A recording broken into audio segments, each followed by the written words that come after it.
Very smart one time told me never to invoke the Holocaust unless you absolutely have to, because you never want to use it in an analogy. You never want to compare your political opponents to Hitler or to Nazis.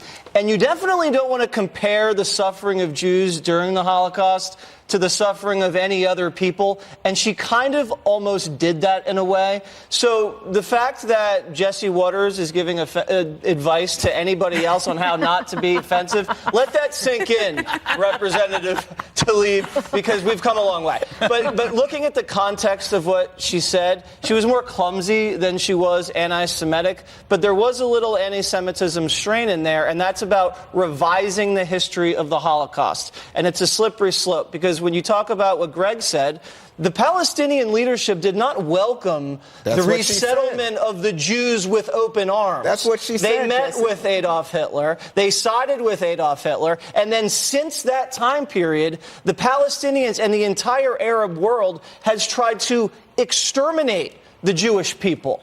If you look at anything that anybody said in Iran, in Iraq, in Saudi Arabia, that's their entire agenda. That's what people have trouble with, her whitewashing history. And then when she's attacked for it, saying, oh, you know, I will not be silenced. Can I add just for the bigger thing, because this happens a lot. We see this, the Republicans will straw man an argument after the Democrats straw man an argument when they hear a quote by somebody on the Five, right? It was not a great quote. Yeah, and then you seek the worst possible interpretation of a quote.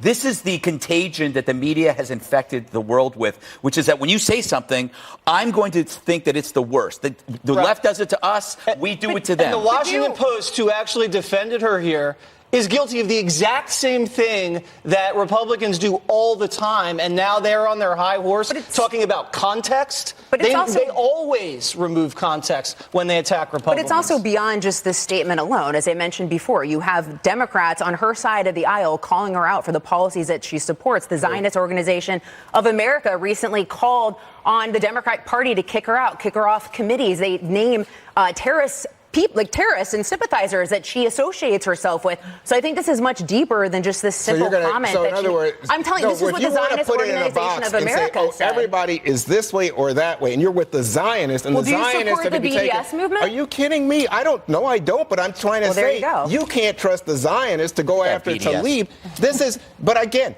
I'm sure that morning newspapers will say, well, President Trump tweeted about it, so we've got to say Representative Tlaib creates a controversy. No, Trump created the controversy, and the Republicans created it. So you just did the same thing you're accusing her of. It doesn't have to be.